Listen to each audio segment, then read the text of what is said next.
Hello everyone, I'm Marty Owings, live from the Capitol, and this is your Capitol update for February 5th, 2013.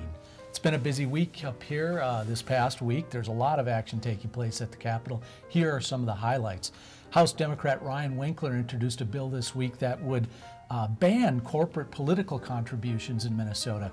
This stems from the U.S. Supreme Court ruling in the Citizens United case that allowed corporations, the corporations were people and therefore had to have the First Amendment protections that really enable them to contribute to political causes and candidates with unlimited amounts of money.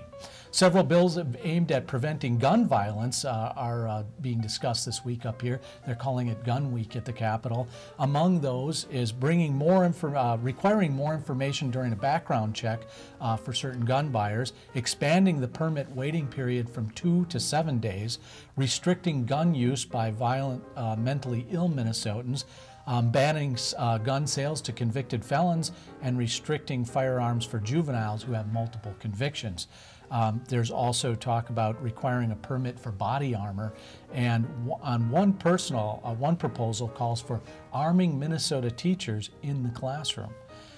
After last year's defeat of the voter ID amendment, election law changes are also on the docket up here. A few of those ideas were to move the primary date up to June, changing the disclosure requirements for both candidates and campaigns, and making it harder to pass constitutional amendments. Minnesota is just one of 12 states that ban Sunday liquor sales, and changes to that law are a perennial favorite up here. Joining us now to talk about how the Sunday liquor law changes could help balance the budget, former legislator Paul Gardner. And Paul, thank you for joining us tonight. Sure. And, you're bringing up my liquor. Oh. And I just wanted to, are you allowed to hold this now? Probably not. There's probably a product placement issue, but I don't think so. Well, Marty, you used the word perennial. I can't get into the minutiae of the liquor laws, but there are a lot of perennial bills that are introduced every year, whether it's on guns or alcohol sales or a variety of other things. And I think that there's often more heat than light with some of those, that they're very symbolic bills to start with. And over the course of the legislative session, people have a chance to vet them, and the serious proposals are the ones where people like Representative Murphy or Senator Hand count votes to see what can be done, and the Republicans have to figure out what they like and what they don't like. Liquor law, though, to the liquor law, is there actually is bipartisan interest in things like liquor law changes, and I know a lot of political friends who are from other states who have said, who have come here from other states and said, come up to the 21st century, guys, let's do that. Why can't you buy a car on Sunday? Well, but a lot of other people would say, well, you know what, somebody's got to have a day off sooner or later. Not that the two should go together. By the way, a lot of these bills seem to be coming from legislators who border SCONY, as we like to call it, where their liquor law sales on Sunday are different from ours. So I think that's kind of the origination. Now, we heard tonight from our House Majority Leader Erin Murphy and Senator David Hand, a Republican, on the budget issue. We face is, can we continue to grow the budget at a rate that is faster than the growth of the economy? And that's what the governor's budget is proposing. 8% growth in spending when you've got an economy that's struggling to grow at what, 2% or 3%, whatever it is. Middle-class families have experienced increases in tuition costs. Their kids That's a good idea, but you're right. Their kids are in classes. Those tuition costs. Are in classes with 40 students. They're helped. Were you satisfied that the budget issue has been addressed, or do you buy that? Oh, okay, we're going to continue to look at it. Well, I think in fairness to both sides, I think Senator Hand is correct when he says that the proposal that the governor has is complex, because there's some taxes that go up, some go down, some get expanded, some get lowered, and it's awfully confusing. And I think he's trying to make the point that that's really a hard sell, and so he has it kind of easy to say it's too complicated, we should get rid of it. Representative Murphy, in fairness to her, leads a caucus of some 70 members.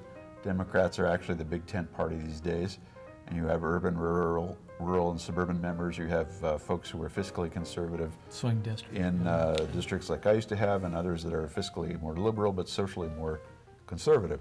So it's hard to, I suspect that in the legislative context that the Democrats don't actually know whether there are votes for the governor's budget, and I think all of the legislators are going through this process of, she says, sorting through it to decide what they like and they don't like.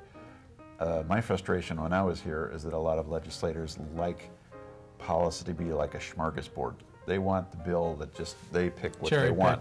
Yeah. And both sides can do this when in fact, if anybody's going to eat, you need to decide on the one thing that everybody's going to do. And maybe it's got some stuff on the plate you don't like.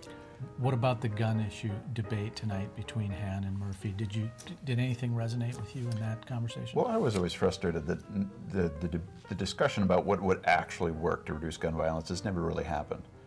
And I think Representative Paymar is actually trying to get that discussion going. I think there are a lot of rural Democrats in particular who don't want to have that discussion at all. Their district doesn't want them. But you have interest groups who have dug in their heels, who are very passionate from both sides of the issue.